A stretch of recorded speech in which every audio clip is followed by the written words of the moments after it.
Check out this throw to my tight end where we're going to launch this corner route, but it's going to get played by the defensive back and almost get picked off. But watch this same exact throw against the same exact defense, and notice how this time we're actually going to be able to catch it for a pretty open touchdown. Now, this actually comes down to one of the biggest mistakes the majority of college football 26 players are playing, and the fact is that most of the games that you lose aren't because your opponent is better than you, but rather you are beating yourself. So in this video, we're breaking down the 10 biggest mistakes that all college football 26 players are making. So let's go back to this corner route idea where this time when I throw it, it's gonna be contested by the defensive back. But when I throw it this time, we're actually gonna have it be wide open where our tight end doesn't even get touched. He just catches it for an easy touchdown. Kind of a little tight, but we're able to catch that. This comes down to pass leading, which is one of the biggest skill gaps and just things that people don't do in the game.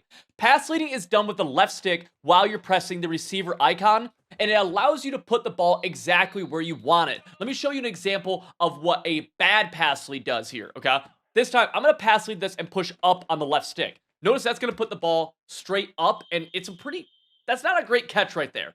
This time, I'm going to push it down and away. The rule for pass leading is simply that you want to push the left stick away from wherever the defender is. So in this case, the defender is above us. So we want to go outside and down to be able to try getting that dot. Whereas, again, if we do a bad pass lead right here, which in this case would be pushing up, you're going to see a much tougher catch chance right there, right? And then some people won't push anything, and so you just get a default pass lead, which is not what we want either. Let me show you another example of this where let's focus on this in route now, breaking over the middle of the field, my X wide receiver.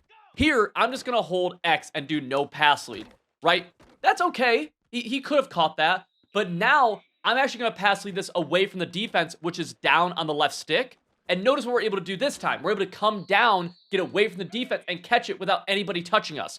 Right here, let's do a bad pass lead. We're able to pass lead this up. That's really bad. We go again right here, though, with a good pass lead, just simply pressing down on the left stick. And we're able to catch that, get away from the defenders, and potentially get some huge rack potential. Pass leading with the left stick is available on every passing type, whether you're on placement accuracy, revamp, or classic. You can use the left stick to pass lead, and I really, really think you should, because it's the difference between throwing interceptions and throwing touchdowns. Now, quickly, I want to let you guys know about something. It's that we are running a 40% off sale on my website, civil.gg.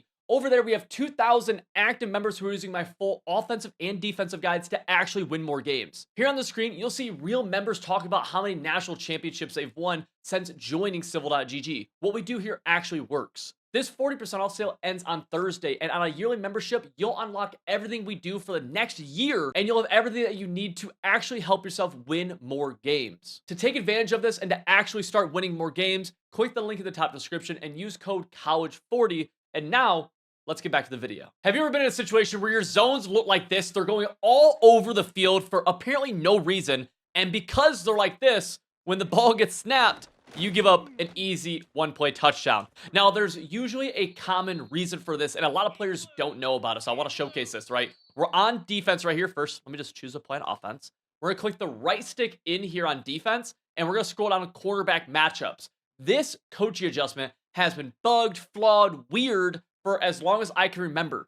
Whenever you use any of these, things just get weird for no reason. You want to just leave this at balance, even though I know how tempting it is to try to match up by overall, try to match up by speed, right? Because you want to create that matchup that's kind of more favorable for you. The fact of the matter is that this just gets weird. If you don't believe me, let's go quarterback matchups by speed. I'm going to call a basic cover 3 match right here. And, right, we're all good. But as soon as I motion this wide receiver over, my 2 outside corners just flip. And you can imagine how this could let up a one-play touchdown to this guy out there, right? All I did was I took my outside wide receiver over here. I motioned him. And now these guys flip. And now I just snap. And there's obviously, right there, able to recover. You can see the massive flaws by doing that, right? So you want to make sure that you have your cornerback matchups set to balanced or default, whatever the default option is, because this will lead to a lot of bugs and a lot of blown coverages. It's just dumb. Something to note is that sometimes the game will actually switch this mid-game for you kind of randomly. I don't know why this happens, but it's something that myself and a lot of my friends have experienced. So just make sure you get this back over to balanced. Don't mess with it. Now, for somebody who feels like you never have time in the pocket, you're always getting sacked, the CPU is just shedding you super fast, there's a good chance that this is actually your fault. Now, that's not to say that sometimes they shed fast, because they definitely do. And sometimes they get a free rusher at you as well. But there's a lot of things that we can do to give ourselves better pocket presence. And what I first want to talk about is something you should not be doing, which I've seen a lot of people do, which is tapping right trigger. If you tap right trigger, you will trigger these sheds to happen faster. So if you're ever going to tap right trigger, that's R2 on PlayStation, this is turbo, that means you're going to actually hold it and you're going to be trying to get out like this. You should never tap it, okay? Next thing, a lot of people, when they're talking about pocket presence, they just hold this left stick back. There is some validity, so it's a little bit valid to sometimes hold the left stick back and walk backwards a little bit, right? But you cannot just be walking backwards. That is not what we can be doing just consistently. Instead, your first step should be kind of just chilling in the pocket while looking downfield. Now, you will start to get better at this where we don't want to be looking at the offensive line.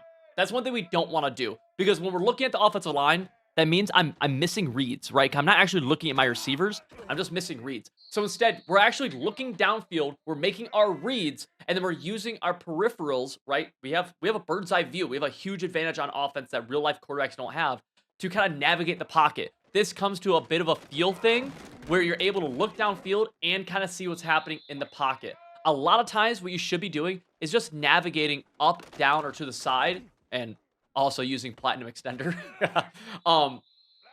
But something like this right here. You can also tell just off of the initial pass rush, right? If you see when the ball is snapped, you have pass rushers coming off the right side, you might immediately drift a little bit to the left. Right here, we might drift a little bit left and then step up, and we're able to buy ourselves some time, right? One of the best drills that you could possibly do if you want to actually get better with pocket presence is simply go up against random defenses, call one of your favorite plays, and then try navigating the pocket, right? Just focus on doing that at first, and then try navigating the pocket while making reads downfield.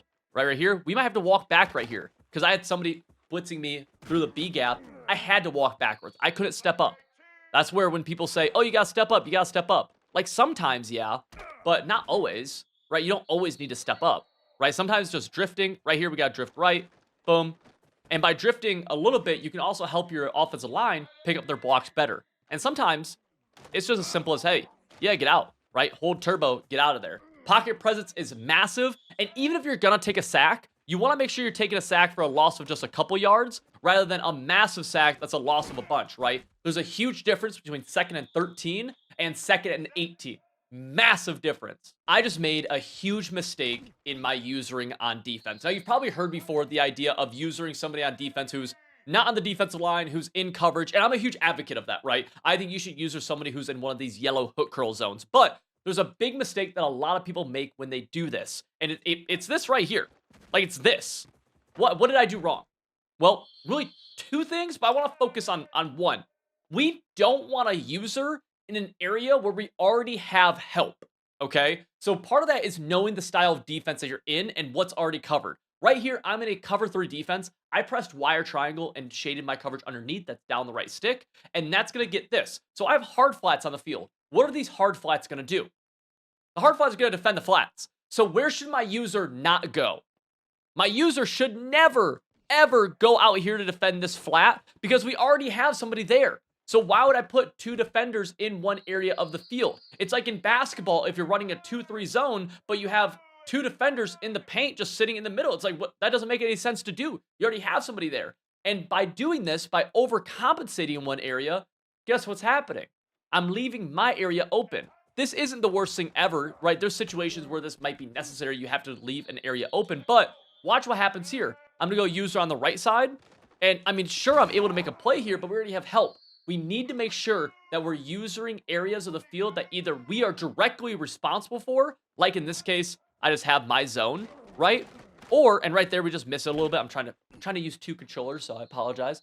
Or we use an area of the field that's weak, right? Because here's an example of us.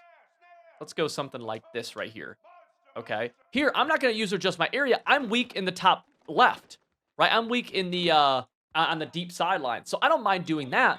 But what I should never do is use an area of the field that we're already getting help on, because that doesn't make any sense, right? It doesn't make any sense for me to cover this drag all the way over.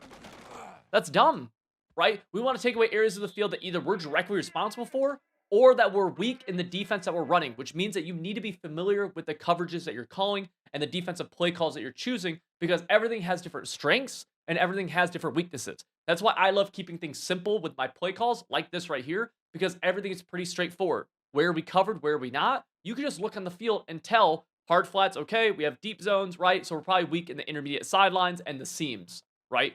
So then if I see someone attack one of those areas, I'm able to try to make a play with my user. Assume in that situation that you, using two hands on your controller, you'd be able to make a play. I really like our tight end right here. I really like this tight end route. I really like this tight end route. I really like it. Bang, we throw it and it's picked off. What is the mistake that I just made on this play? It's not even that I threw it. Like, obviously the pick is not good, but there's a bigger mistake that I made. It's honestly quite simple. We cannot, under any circumstances, make predetermined reads and then just no matter what, throw them in this game. You can have routes that you want to hit that you think have a good matchup when the ball is snapped, and you're thinking about that before the ball is snapped. But we cannot just look at one route, like my tight end right here, and say, oh, I'm going to throw him no matter what. Because even though it may work sometimes, like it did right there, it is not going to work every single time, and it's going to lead to more bad plays than it does good plays. You need what's called a read progression.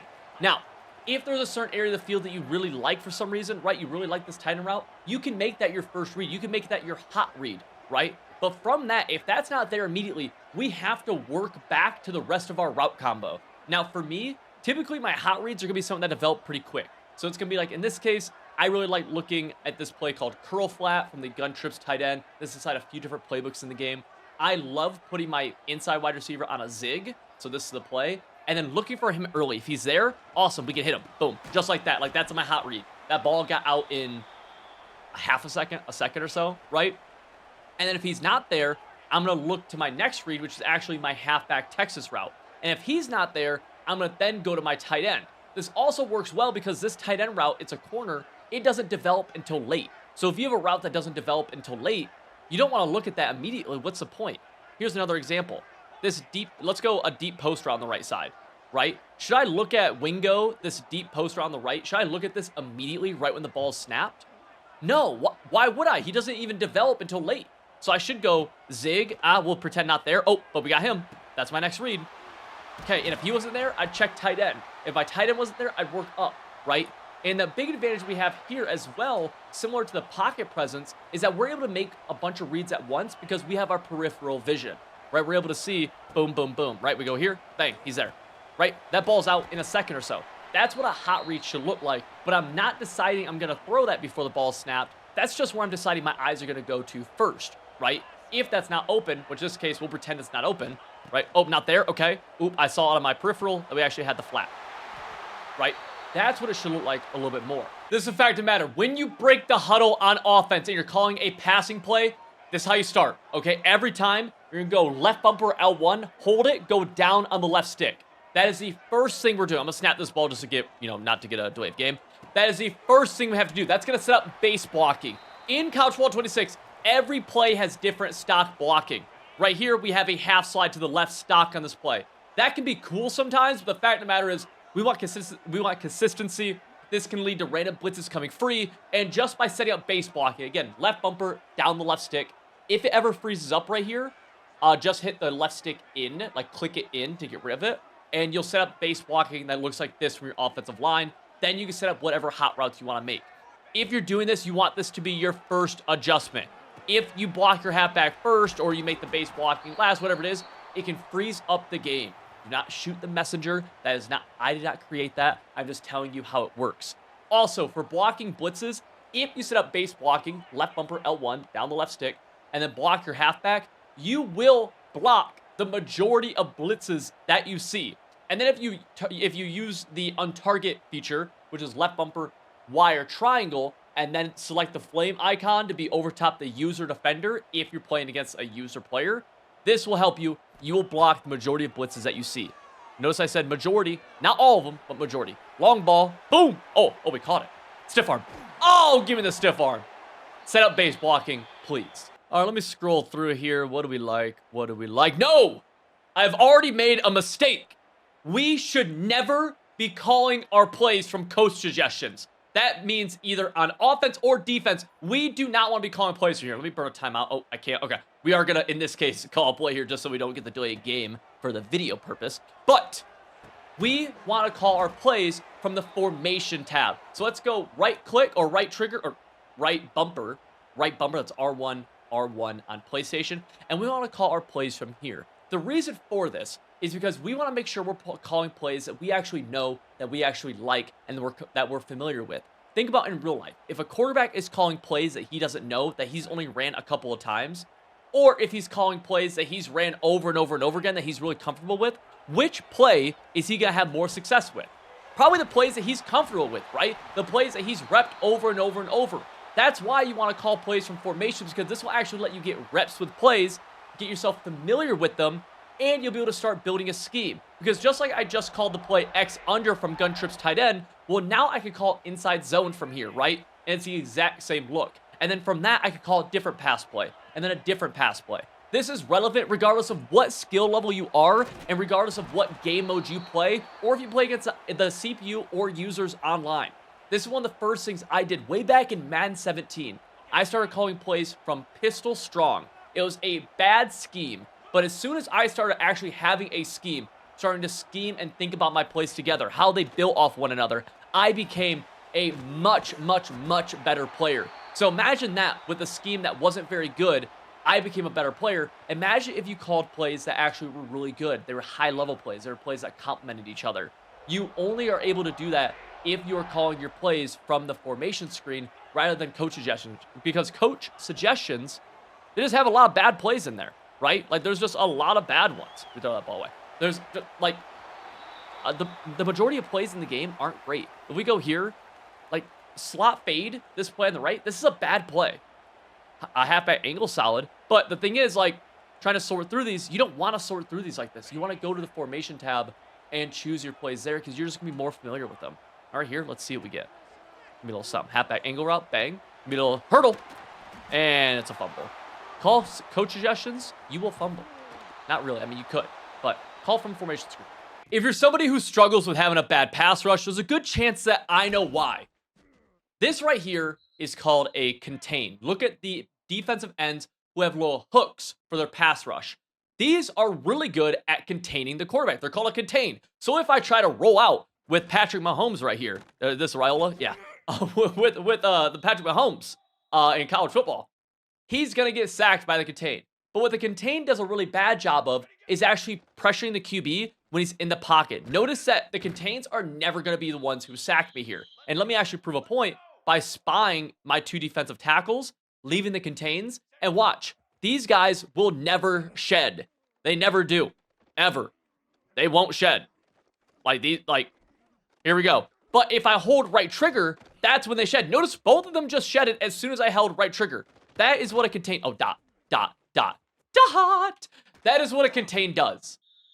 So, if we're trying to get pressure on a quarterback, we want to make sure we're not containing. Some plays have contains built in stock, and others, you just have to tap right bumper, left bumper, R1, L1 to get the contains on the field. If you ever have this happening on your field where you have contains built in, just go left on the D-pad, down the right stick, and you will get rid of these contains. And now, look, we snap this ball. They can actually get sheds here. Notice the guy on the left actually shed and sacked me. All right, so we're trying to stop the run right here, and I've already made a massive mistake. What mistake did I make with my user on defense? We're trying to stop the run on defense. Watch my user. It's Curtis right here in the middle. The ball gets snapped. He's running the ball, and I made a massive mistake already. I'm getting caught up in the mush, and you, as a user defender, to stop the run, you are the most important player on the field. Your user, Curtis right here, is the most important player. Now, in this case, McGee, he is now the most important player. Your user is everything when it comes to stopping the run, and you can't get caught up in the mush like you see right here, because then your user's not doing anything. I don't care that my CPU players defended the run. I got lucky by doing that. So as a user defender, you need to keep yourself free from the mush. A lot of times on outside runs, that means kind of looping across like this and then coming free like you just saw me do right there. That's going to happen a lot on outside runs. The offensive line, fullbacks, everybody, they really struggle at getting you. And even right there, I got caught up in the mush a little bit. You can't do that because it leads to runs like this. You have to keep your user free, right? Let's go a little run to the left right here. Again, we're going to try keeping our user free, and then we're going to come down when we see the hole that the offensive player is trying to attack, right? If that running back cuts up, like we'll try doing right here, then I'm going to cut up with my user. Keep in mind, I'm using 2 controllers. I have a cast on my hand, so a little tough using 2 controllers. But you got to keep your user free. I see this all the time, right? They come down, bang, and then their user's just out of the play. You got to keep it free. Now, for runs that go up the middle, let's go back to the play call screen, call something that goes up the middle. Obviously, you're going to get caught up a little bit in this situation, but you can still do a decent job of keeping yourself free. Let's go find ourselves a little halfback dive right here. And let's do this. Right, you do this, you're able to still potentially come free. I like to try to hover on the side opposite that I think the run's going to go to, and then we have the chance to try to get ourselves free again. One of the biggest mistakes you can make is do something like this and just come down pre-snap, because you're definitely going to get targeted right there, and it's unlikely that your user is going to make a play. Right there we were, but it's just, you want to make sure your user stays free. You got to. It's everything when it comes to stopping the run. Your user is the most important player on the field for run defense. So I want to talk about something that happens before we ever step on the field. This is in regards to team building. Look, some people won't like me talk about this, but it is my job here in these videos to give you guys everything I think that'll actually help you win more games. So I'm going to be 100% honest with you. And this, again, it rubs some people the wrong way. Speed is king in these games. We look at Alabama's wide receiver core and we scroll down. We're going to see Jalen. I can't pronounce that last name. I do apologize. But 76 overall. So not the best wide receiver here, right? He's got 97 speed. How does he not play? He's faster than everybody else on the field every single game. He has to play. And in fact, not only does he have to play, he has to start, in my opinion. He's got to be on the field almost every single play. I would consider putting him here over Horton for a couple reasons. One, Horton does have Silver Cutter, which could be nice against man coverage. We already have Silver Cutter here, and then we have Ryan Williams, who also has Silver Cutter, but Ryan Williams just going to get open no matter what. So we don't need that. And just Jalen, 97 speed, you just can't keep up with it. You can't contest with it. So he has to play over top of someone like Horton with only 89 speed, because Horton can get hawked down by certain linebackers. Jalen, no one will touch him. You give him the ball, he's gone. So you have to optimize for speed. Whenever there's a close situation, like, speed plays a massive factor across the board. Let's look at defensive backs here. Let's go. I would even consider, and it's crazy, but I would even consider, if anything, put him at DB. That's not the worst idea. Speed kills, man. It's so important, right? Right here, a 2-speed difference. Maybe not. Maybe I'm not as concerned. We have Jackson right here, right? He's our starting corner. Okay. We go here, right? But in this situation, well, we have Gold Ball, so definitely Hubbard's on the field. But here, Kirkpatrick, 90 speed, probably not going to play him over an 89 speed guy. But if there was something like 93 speed right here, you could even argue to put, one of these backup corners, like 92 speed Jarrell White, who's 6'2". There's an argument to put him at free safety, especially because these are just bronze abilities. These aren't that good of abilities. There's an argument there. I probably wouldn't, but I just want to emphasize the importance of speed. It is so important across the board. Right here, you want Silver Bouncer with 80 speed, or do you want just 85? Do you want 85 speed who can actually go sideline to sideline and actually tackle people on stretch runs and tackle people on, underneath routes? There's an argument to be made here. There's a heavy argument to be made here. If you enjoyed this video, make sure you take advantage of our launch sale right now happening on civil.gg. You'll be joining over 2,000 active members, actually winning more games. The link to that is in the top of the description, and you'll use code COLLEGE40 to get that 40% off.